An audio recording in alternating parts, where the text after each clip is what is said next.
கடவுள்கிட்ட கேட்கறது தப்பே இல்லை. எனக்கு கஷ்டமா இருக்கு, வாழ்க்கை நிம்மதியா இல்ல, எனக்கு நிம்மதியை கொடு, நல்ல வாழ்வா கொடு, கேட்கறது தப்பே இல்லை. அம்மா இறக்கம் உள்ளவா, பெரியமுத்து மாரியம்மா உடனே தருவா. ஆமா, நான் பெரியமுத்து மாரியம்மா கும்பிடுறேன், நான் நல்லா இருக்கேன்னு சொல்றவங்க கை தூக்குங்க பாப்போம். கணக்கெடுப்பு வந்தான்னு நினைக்காத, நம்பிக்கை இருக்கிறதான்னு பாக்குறது. பொதுவா நிறைய இடத்துல இப்படிதான் இருக்கு. ஆமா, சாமி கோயில் என்ன கோயில்னு தெரியாமலே ஊருக்காரங்க இருக்கிறாங்க. சில ஊர்ல என்ன கோயிலா இல்ல என்ன சாமின்னு கேட்டா டீ முடிப்பாங்க. ஆமா, என்ன நிலைமை இப்படி. இந்த ஊர்லயே இருக்கிறவங்க இந்த தெய்வத்தை வாரந்தோறும் வந்து கும்பிடுறவங்க கை தூக்குங்க.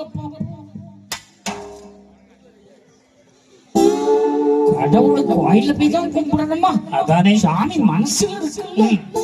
நிறைய பேர் மனசுல இருக்கு. ஆமா, மனசு என்னங்க பெரிய கோபுரமா கட்டி வச்சுதானே